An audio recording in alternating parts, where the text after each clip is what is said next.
Yeah, this is, I don't know what this is now, I don't know this, the jelly, what is this? Huh? A cruller. It's a cruller with the sugar on it, or frosting. I don't know why I wanted to do these things. Salt shakers. Next.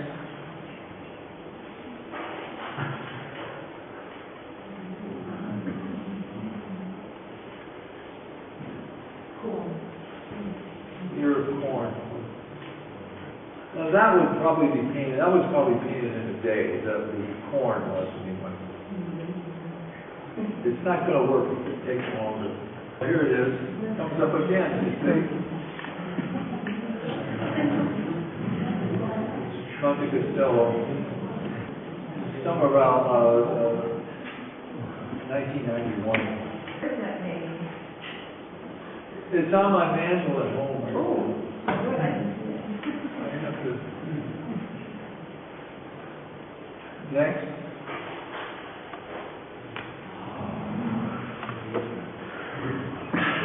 This is miles. They're just miles in this painting. You look down the hill and up, and the buildings down below are tiny.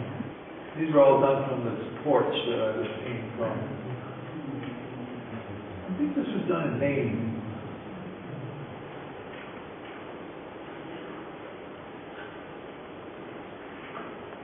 I can't remember this painting. The gap was too strong. What are those black lines? Down below? Yeah. That's the cabinet. That's the front door of the white cabinet that I found. Brought into the studio. It's one of the things I painted. I have a table that's dark brown, and I have this cabinet, so I kind of set up on one or the other of the main. It's a kind of a nice.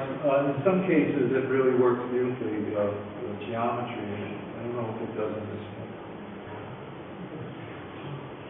This had a kind of a World War II thing. The copy is what you buy in the United States as a and you make a contribution to the veterans. And the artist joke is kind of like a grenade. Oh, I'm so glad this is here. Now this is where the stuff in the foreground shouldn't be. The frame should be in this picture. It's supposed to be there. Wolf Kahn owns this thing. Or his wife bought it for Wolf. All this is composition, basically. Put things together in some kind of way that a little fresher. And Lennart, are you making any drawings before you start today? Not really, no. There's just to get some idea of where things are going to go, but Do you draw again with the brush? Excuse me? Do you draw on the canvas with a brush? To start. There's no drawing stack much. Just placement, places and things, different things. It's not drawn.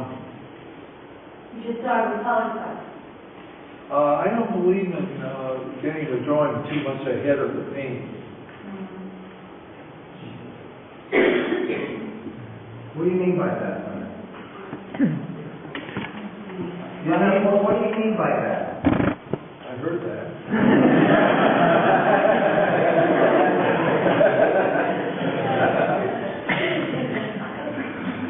Well, this thought that I have about drawing is that, especially with the figure, that drawing was shaped with faces rather than things. The composition was was very deliberate. I can't remember exactly, but there was no drawing per se. I didn't want to ever. I wouldn't make a drawing that I had to fill in. It's really about placement. But Leonard, if you don't make a careful pencil drawing on the canvas, how are you going to figure out where everything will go? Well, you do have grids, you have, what do you call it, viewfinders and things. See the proportion and look at it and see where things are going to go. And so that's what you set up. This is all set up in your window, right? Is that okay? Does that make sense? I just don't do that. It's not that I don't draw, but the drawing is never any good anyway, you don't want to hamper. Just tell the students, don't ruin your painting with a lousy drawing. Put a lousy drawing in at the end. And then if you do, it won't be so lousy. The drawing will be better. What is this?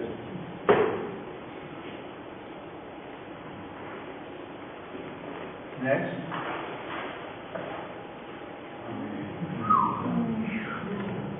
So the title of this is Admiration. And it always gets it got a laugh when I first showed it. But there are two things about, it's obvious what admiration means here. But the title was taken from a Degas monotype, where a man is embracing this tub, and this woman is rising up out of the tub in the backstage of the ballet or something. Those guys with the bald heads, Degas likes to use in his monotype. So it's called admiration from that. But the setup was inspired by a Corot painting in the Petit Palais of Marietta, a reclining female nude, which is very simple. And it's just over a piece of white drapery. She's kind of, if anyone knows that painting, that's kind of where what this was inspired by. Small little oil painting on muslin.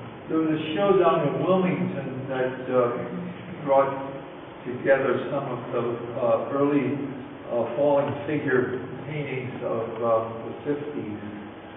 And I decided that I wanted to do something with that kind of darkness and seriousness. So I made this that would have been a street scene with falling figure, and this is a still life with falling figure.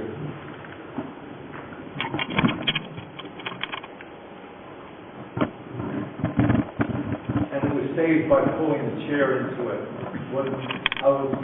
I started out the painting wondering what the hell I was going to do in the lower right-hand corner. And I saw this chair, I swung it in there at the end, and it seems to be all right. But it's not what I would have thought I wanted to ever solve a painting with. The blue triangle you painted on the box, or wasn't there? The blue triangle. Oh yes, it's a reverse perspective on this. It was there on the box, or did you paint it? No, I made it.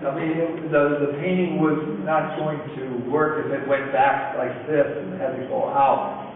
So I did a kind of reverse perspective. So I changed things a little bit.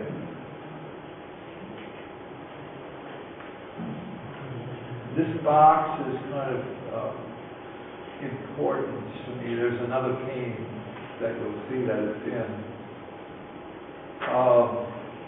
It's more important than the other picture, but one of my friends, oh, we'll wait till the other picture comes up. It should come up right away. Next.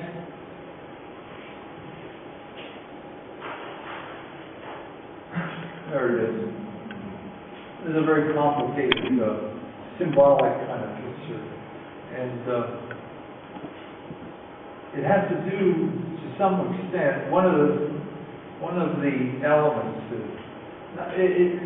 Symbolism, it goes in different ways, and I use myself, I guess, by thinking, well, this could mean something, and then it could mean something else, but it's all in there. The mannequin, I thought of Saul on the road to Tarsus or something, where he gets where the Lord comes down and says, "Why are you oppressing me?" And then he becomes a Christian and becomes St. Paul. So that was kind of the thing that's in it. I thought of it, and then there's the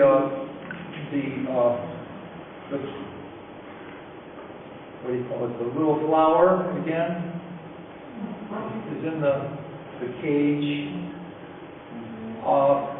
Then that's a symbol for me of not being involved in the Great War. I was just a little too young for it, and there's a certain guilt about it. So the figure itself is a kind of feeling of guilt. And I honestly felt this way about this form, and my friend Arthur Levine said to me, he said, that box, he said, it really looks like the kind of box they had in World War I for delivering, what do you call it, shells and things. Ammunition, yeah. And I said, well, that's what I really think about it, and then I pointed out the flower of World War I. That's really World War I, that flower, because they were selling them before World War II. When I was a kid. So then there's salt there and a scrub brush, brushing away, sins and all kinds of Christian and other things mixed in. And then this stuff coming down on this side is really has to do with St. Paul and the stuff coming down from heaven, getting to do the right thing. It was all mixed up. But it makes for a very complex and, I think, interesting picture. I don't know if it means that to anyone else, but it wouldn't be there. I wouldn't have the picture if I didn't have all these ideas in it. Is that okay? Would you call that a religious painting? Huh? Would you call that semi, at least.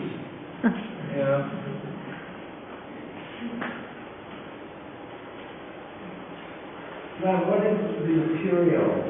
The material of the red thing? No, on the right hand side.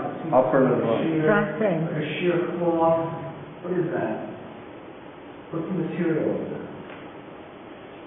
It's beautiful. Not that one really needs to have. Well, the background, as I say, is the hardest part. No, you need the transference. The transference. Up there. The drapery. Up there, with the lines coming down. Yeah, the white one, yeah. Yeah, well, that's supposed to be like needles of light and pain coming down into the picture for. Is it invented? Is it invented? Yes. That whole area back there was a big problem. I think kind of the armoire or whatever it is back there was